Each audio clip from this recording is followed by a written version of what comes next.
ಬಿಸಿ ಬಿಸಿ ಅನ್ನದ ಜೊತೆ ಬಿಸಿ ಬಿಸಿ ರಸಂ ಹಾಕಿ ತಿನ್ನೋದಂದರೆ ನನಗೆ ತುಂಬಾ ಇಷ್ಟ. ಹಾಗೆ ಅಮ್ಮ ಅಥವಾ ಅಜ್ಜಿಯ ಕೈರುಚಿಯ ರಸಂ ಅಂದರೆ ಇನ್ನೂ ಜಾಸ್ತಿ ಇಷ್ಟಪಟ್ಟು ತಿಂತೀನಿ. ಇಲ್ಲಿ ನಾನು ಒಂದು ರುಚಿಕರವಾದ ರಸಂ ಮಾಡಿದ್ದೀನಿ. ಅದು ಅಜ್ಜಿಯ ಕೈರುಚಿಯಷ್ಟೇ ರುಚಿಯಾಗಿದೆ. ಬನ್ನಿ ಹೇಗೆ ಮಾಡಿದ್ದೀನಿ ಅಂತ ತಿಳಿಸ್ತೀನಿ. ಮೊದಲಿಗೆ ಟೊಮಾಟೊ ಹಣ್ಣುಗಳನ್ನು ಬೇಯಿಸ್ಕೊಂಡು ಈ ಥರ ಸ್ಮ್ಯಾಶ್ ಮಾಡ್ಕೊತಾ ಇದ್ದೀನಿ. ನಂತರ ಇದರಲ್ಲಿರುವ ಸಿಪ್ಪೆಗಳನ್ನೆಲ್ಲ ತೆಗೆದು ಮತ್ತು ಪುನಃ ಇದನ್ನು ನಾನು ಕುದಿಸ್ಕೊಳ್ತಾ ಇದ್ದೀನಿ. ಕುದಿ ಬಂದಾಗ ಇದಕ್ಕೆ ನಾನು MTR ಅವರ ರಸಂ ಪೌಡರನ್ನೇ ಹಾಕ್ಕೊಳ್ತಾ ಇದ್ದೀನಿ. ಯಾಕೆಂದರೆ ಇವರು ಎಲ್ಲ ಮಸಾಲ ಪದಾರ್ಥಗಳು ಸಮಾನವಾಗಿ ಮಿಶ್ರಣ ಮಾಡಿ ಅತಿ ಕಾಳಜಿ ಮತ್ತು ಎಚ್ಚರಿಕೆಯಿಂದ ಹುರಿದು ಪುಡಿ ಮಾಡುತ್ತಾರೆ. ಇವರ ರಸಂ ಪೌಡರ್ನಲ್ಲಿ ಅಜ್ಜಿ ಮಾಡಿದ ರಸಂ ಪುಡಿಯ ಸ್ವಾದ, ಪರಿಮಳ, ಬಣ್ಣ, ರುಚಿ ಇರುತ್ತೆ. ಇದಕ್ಕೆ ನಾನು MTR ಅವರ ರಸಂ ಪೌಡರನ್ನೇ ಯೂಸ್ ಮಾಡ್ತಿದ್ದೀನಿ. ಇದಕ್ಕೆ ಸ್ವಲ್ಪ ಬೆಲ್ಲ, ಉಪ್ಪು ಮತ್ತು ಹುಣಸೆ ಹಣ್ಣಿನ ರಸವನ್ನು ಹಾಕ್ಕೊಂಡು ಕುದಿಸ್ಕೊಳ್ತಾ ಇದ್ದೀನಿ. ಕುದಿ ಬಂದಾಗ ಕೊನೆಯದಾಗಿ ಇದಕ್ಕೆ ಒಗ್ಗರಣೆನ ಹಾಕ್ಕೊಳ್ತಾ ಇದ್ದೀನಿ.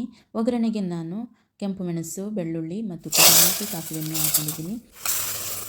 ಕೊನೆಯದಾಗಿ ನಾನು ಇದಕ್ಕೆ ಕೊತ್ತಂಬರಿ ಸೊಪ್ಪನ್ನು ಸೇರಿಸ್ಕೊಳ್ತಾ ಇದ್ದೀನಿ. MTR ಅವರ ಈ ರಸಂ ಪುಡಿ 10 ರೂಪಾಯಿ ಕೂಡ ಲಭ್ಯವಿದೆ. ನೀವು ಕೂಡ ಟ್ರೈ ಮಾಡಿ. ಧನ್ಯವಾದಗಳು.